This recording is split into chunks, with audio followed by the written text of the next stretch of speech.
Hello friends, ఈరోజు మన ఛానల్లో ప్రిపేర్ చేసుకునే రెసిపీ దహీ బేగన్. దీనికోసం ఒక వంకాయ, కర్డ్, కారం, పసుపు, ధనియాల పొడి ఉంటే చాలండి. చాలా సింపుల్ రెసిపీ అండి. చాలా సింపుల్గా ప్రిపేర్ చేసుకోవచ్చు. మీరు కూడా ప్రిపేర్ చేసుకొని నా కమెంట్ సెక్షన్లో కమెంట్ చేయండి.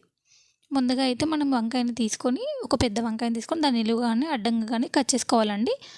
సాల్ట్ కలిపిన వాటర్లో వీటిని డిప్ చేసుకొని పక్కన పెట్టుకోవాలి.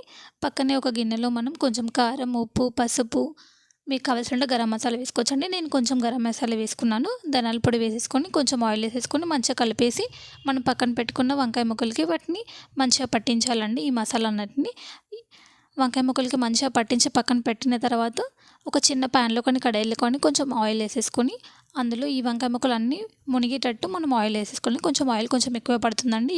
ఇవి ఫ్రై అయ్యేలోపు ఒక చిన్న గిన్నెలో మనకు కావాల్సినంత పెరుగు, కారం, ఉప్పు, పసుపు, ధనియాల పొడి వేసేసుకొని మిక్సీ చేసి పక్కన పెట్టాలండి. ఈ ఫ్రై అయిన ఆయిల్లోనే వంకాయ ముక్కలు అన్నిటి తీసేసి ఒక చిన్న ఉల్లిపాయ ముక్కలు, పచ్చిమిర్చి వీటన్నిటిని వేసేసి కొంచెం ఫ్రై చేయాలండి. కరివేపాకు వేసేసి అందులోని ఆ ఫ్రై అయిన వెంటనే మనం ఫ్రై చేసుకున్న వంకాయ ముక్కలన్నింటినీ వేసేసి పెరుగు వేసేసి ఒక 2 minutes కుక్ చేసుకోవాలండి. అంతే సింపుల్ రెసిపీ. మీరు కూడా ట్రై చేసి నాకు కమెంట్ సెక్షన్లో కమెంట్ చేయండి.